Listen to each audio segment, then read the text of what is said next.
No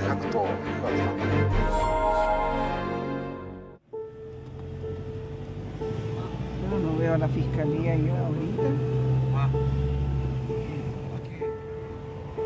Nuria Escobar est médecin légiste au Salvador depuis 20 ans. C'est par ici.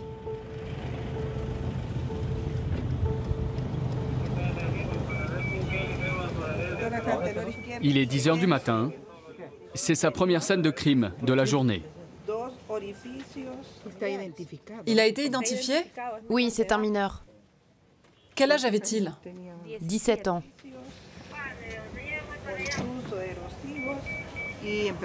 Pour nous, c'est la routine. Et ils sont souvent jeunes comme lui. Parfois, les victimes ne font pas partie du gang, mais sont tuées pour leur style. Simplement à cause de leurs vêtements ou de leur coupe de cheveux.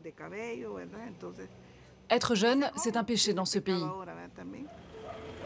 À peine le temps de nettoyer la scène, Nuria est appelée pour un autre cadavre, en plein centre-ville.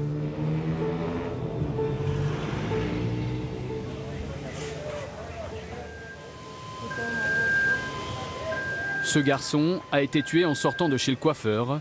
Il avait 16 ans. 9 impacts de balles, bon, ça va prendre du temps. La zone est infestée de gangs. Par peur d'être identifiés, les policiers et les juges présents sur la scène se sont tous cagoulés.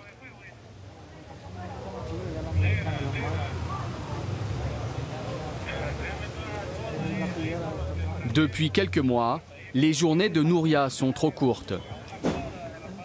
Le taux d'homicide du pays a explosé, jusque 50 morts par jour.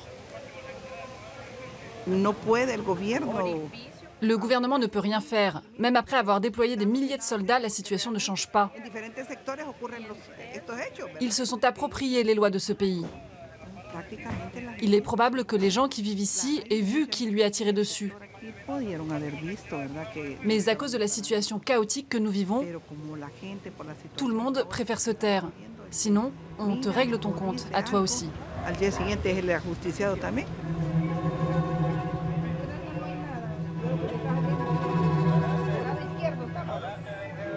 Cette multiplication des morts n'est pas un hasard.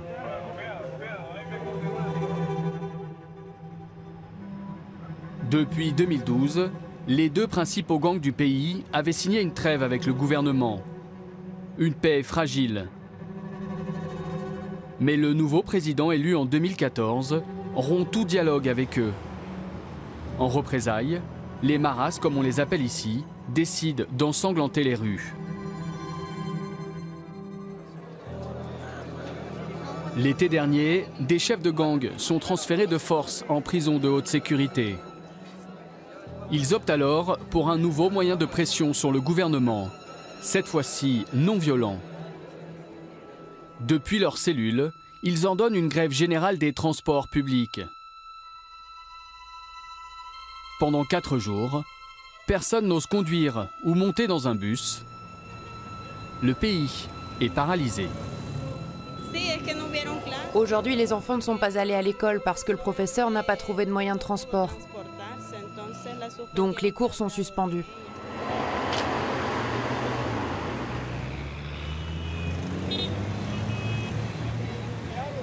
Aujourd'hui, le trafic a repris. Mais les bus restent une des cibles favorites du gang. Régulièrement, des chauffeurs y sont assassinés, même en pleine journée. Cette fois-ci, le meurtrier présumé, un membre du gang Mara Salvatrucha, vient d'être attrapé par la police, quelques minutes après son crime. Et son arme? Posez-la ici. Une routine un peu surréaliste se met en place. Le suspect est exhibé devant les caméras et interrogé par les journalistes avant même la police. Cette arme, c'est à toi. Selon la police, tu l'as assassiné. Pourquoi? Pourquoi tu l'as tué? L'homme ne dira pas un mot. Amigos televidentes, esta es una información en desarrollo. Como ustedes pueden ver, la persona que ha sido en este momento capturada no quiere dar información.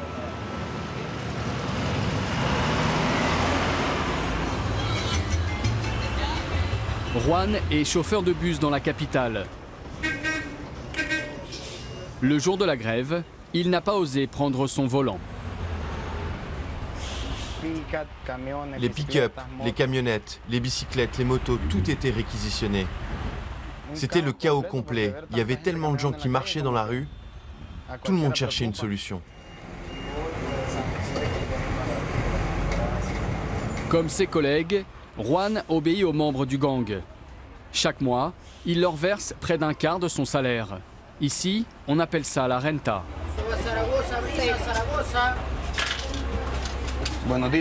Au Salvador, 90% des chauffeurs de bus se font rançonner quotidiennement, la peur au ventre.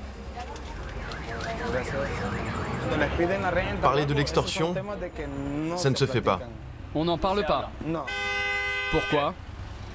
Parce qu'on a peur. On doit faire attention à nos familles. Nous aussi, on vit dans des quartiers dominés par les gangs.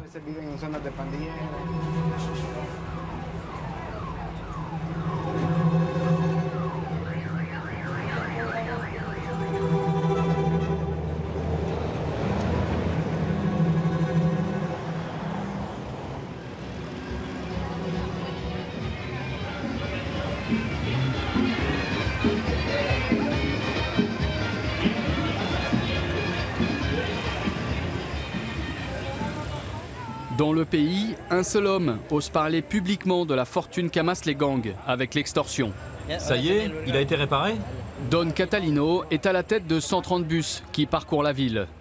Il ne se déplace jamais sans son garde du corps. Lui a toujours refusé de payer l'impôt aux gangs.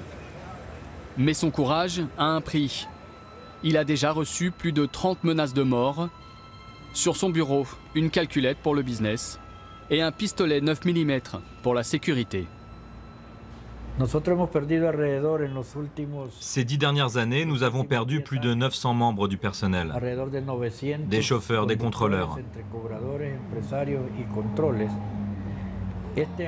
Cette année, on est déjà à 89 assassinats.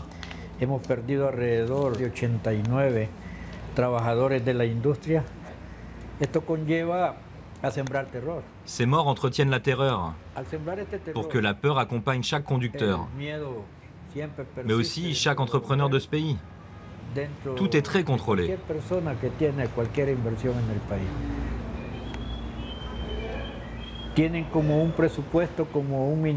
D'ailleurs, les gangs ont un devis de base, un peu comme un ministère des impôts et des finances. Le prix moyen de l'extorsion des bus, par exemple, c'est 5 $ par jour et par bus. Ça équivaut à 18 millions de dollars par an.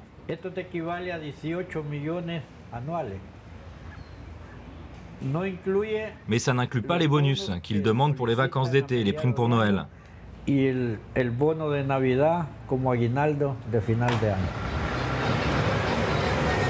18 millions de dollars par an avec l'extorsion de transports en commun, auxquels il faut ajouter les rançons aux commerçants.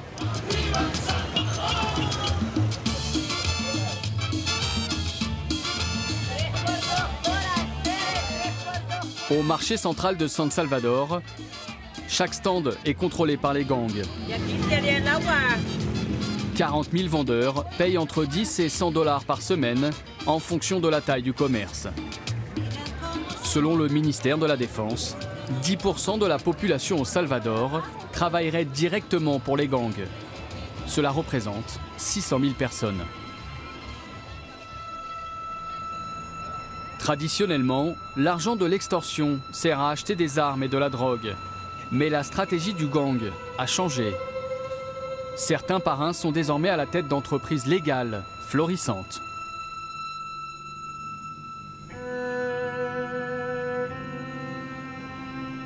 Eric a 39 ans. C'est un ancien leader du gang de la 18, un des deux plus importants du pays. Il a investi sa petite fortune dans différents commerces de la ville. Il possède un garage et plusieurs stations de lavage pour voitures.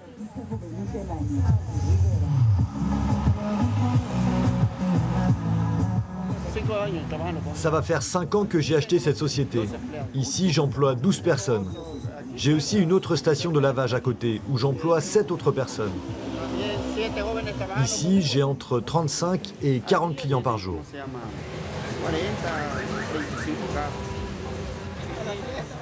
Même si Eric dit aujourd'hui être sorti du gang, il reste encore très lié à son ancienne vie. D'ailleurs, tous les employés de son petit empire sont membres de la 18. Des petites mains au bas de l'échelle qui viennent gagner quelques dollars en plus.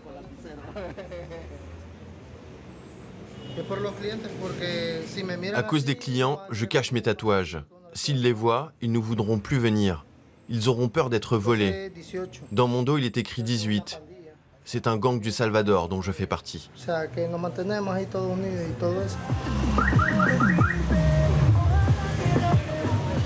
Depuis qu'il est sorti du monde criminel, Eric veut en sortir les autres.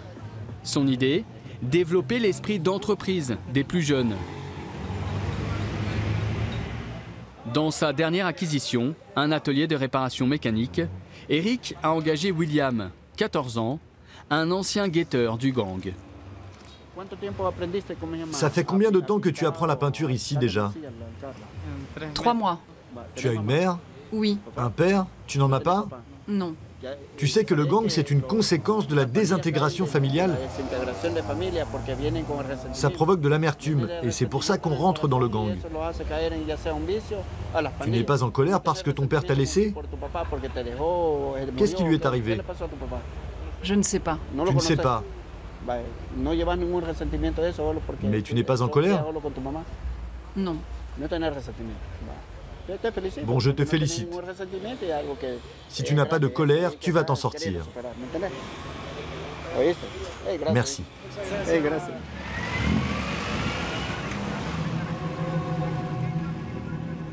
Eric représente une nouvelle tendance chez les membres de gang. Aujourd'hui, beaucoup n'ont plus de tatouages et veulent réussir dans les affaires.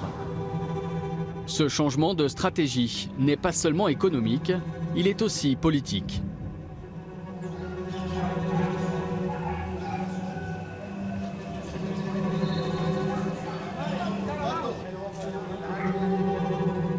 Luis Romero, dit La Panza, le ventre, est considéré comme la mémoire du gang 18, où il a passé 20 ans.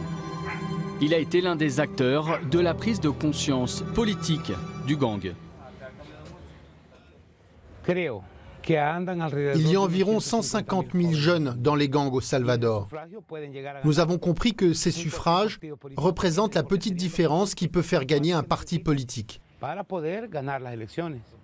En plus, si moi, membre de gang, je te donne mon vote, tu peux rajouter celui de ma famille. Ça fait 5 personnes en plus. Il y a quelque chose de plus puissant que les partis politiques. C'est le peuple. Et le peuple, c'est nous qui le tenons.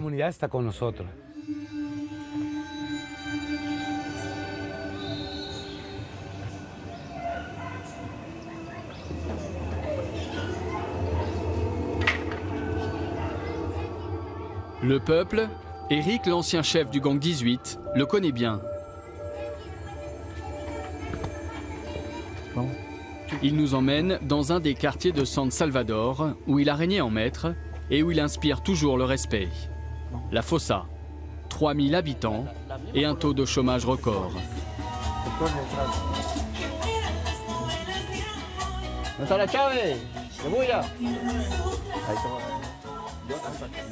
Ici, Eric troque sa veste de businessman contre celle de maire officieux du quartier.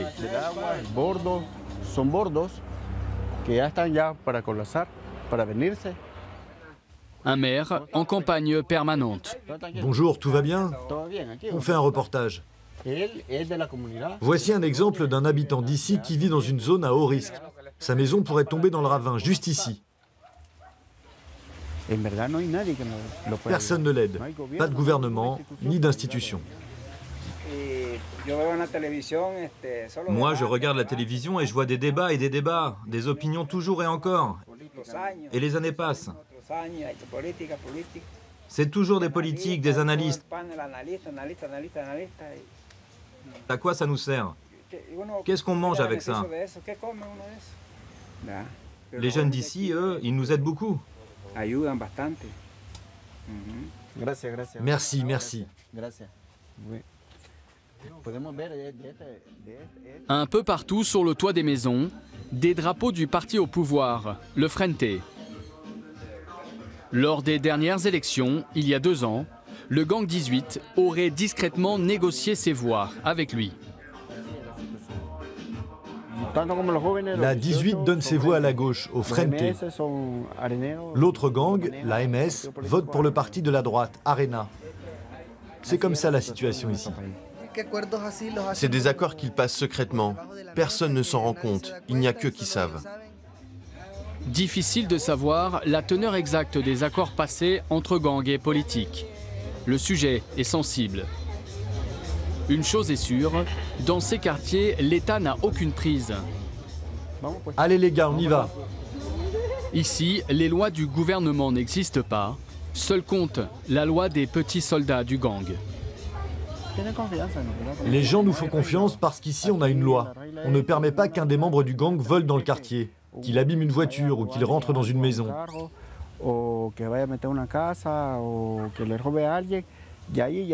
Si tu le fais, tu seras puni. On appelle ça une petite remise. Une remise, en gros, c'est quand tu te fais frapper par le groupe. Combien de fois tu t'es fait corriger, toi? Moi, quand j'étais plus jeune, j'étais bien allumé. Je ne respectais rien. Je volais les voitures du quartier, mais les mecs du gang m'ont attrapé et m'ont bien cassé la gueule. Heureusement, grâce à Dieu, ça s'est arrêté là. Maintenant, j'ai compris. Je suis tranquille, tout doux. Le gang et son code de conduite interne garantissent une relative tranquillité aux habitants du quartier. Un luxe au Salvador. Dans ces territoires perdus, le gang s'est substitué au pouvoir public.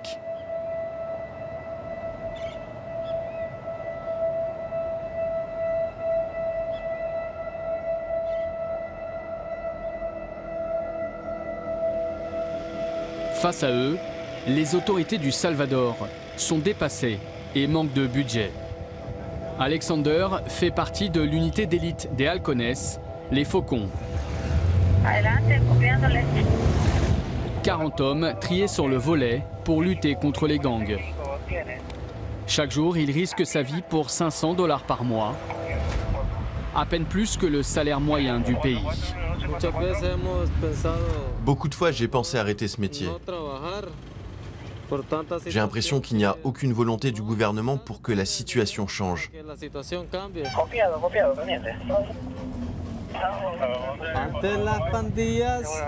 Avant, les gangs n'avaient pas tout cet argent. Aujourd'hui, ils s'achètent les mêmes armes que nous.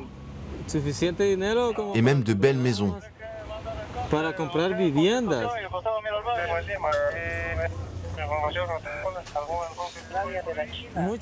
Souvent, quand on voit toutes ces injustices, on se sent impuissant. Bon, on descend.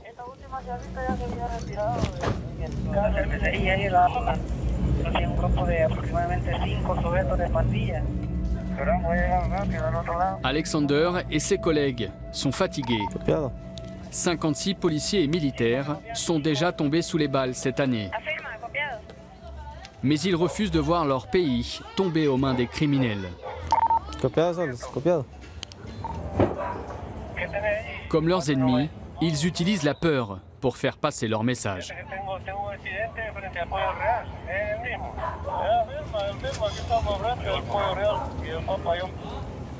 Tu es membre du gang? Non. Tu vis où? Ici, juste à côté, derrière cette maison. Garde tes mains dans le cou. Quel âge as-tu? 16 ans. Tiens-toi bien. Nous, on adore tuer tes copains du gang.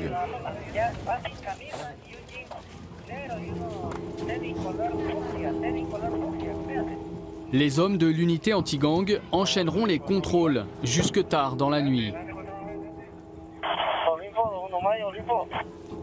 comme un dernier rempart avant le chaos. Mais dans l'ombre, les chefs du gang s'organisent et pensent déjà à l'étape d'après.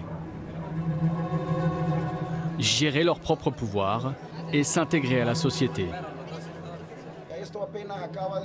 Depuis quelques années déjà, ils organisent leurs propres conférences de presse depuis les prisons. Nous avons décidé de faire un geste de bonne volonté.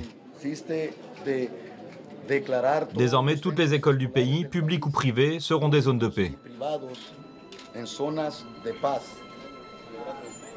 En quelques minutes, et depuis une cellule de prison, toutes les zones scolaires du Salvador sont désormais protégées des guerres de territoire. Pour faire passer leur message, les gangs disposent également de relais dans la société civile. Santiago est membre du gang. Lui ne touche pas aux armes. Son rôle est de relayer le discours politique du gang. Depuis les 2 dernières élections, nous avons analysé avec une grande attention la manière dont fonctionne le tribunal suprême électoral, la distribution des urnes. En fait, nous suivons ça de très près. Peut-être que les prochaines élections en 2018 seront la bonne date pour qu'on se lance. Eux, en tout cas, ils pensent que nous n'avons pas évolué, que nous nous faisons la guerre sans réfléchir. Non, on ne vit plus comme ça.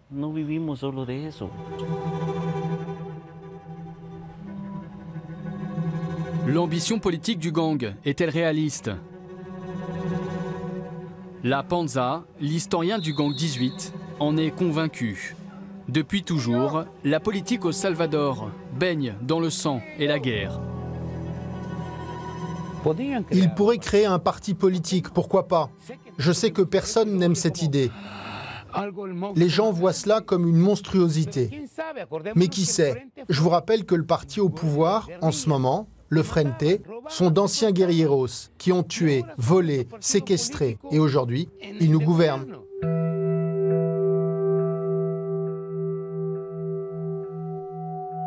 Pour le moment, le gouvernement en place refuse tout dialogue. Un nouvel impôt vient d'être voté au Parlement. Il devrait rapporter 140 millions de dollars annuels supplémentaires pour financer la lutte contre les gangs. Guillermo Gallegos est vice-président du Parlement. Pour lui, un Salvador débarrassé des gangs est encore possible.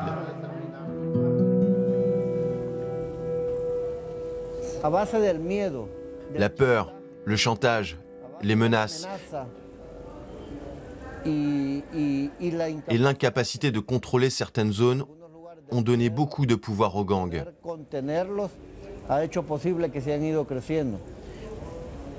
Certains partis politiques, pour pouvoir faire campagne dans leur territoire, ont négocié et passé des accords avec eux. Mais je ne pense pas qu'ils soient devenus plus puissants que nous.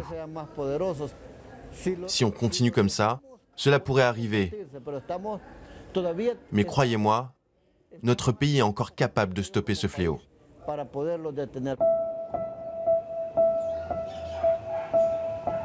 Les gangs ne sont plus des petits orphelins issus de la guerre civile qui tuent pour un bout de territoire. En l'espace d'une génération, ils se sont transformés en force politique et économique. Le plus gros défi sécuritaire et social de l'État salvadorien.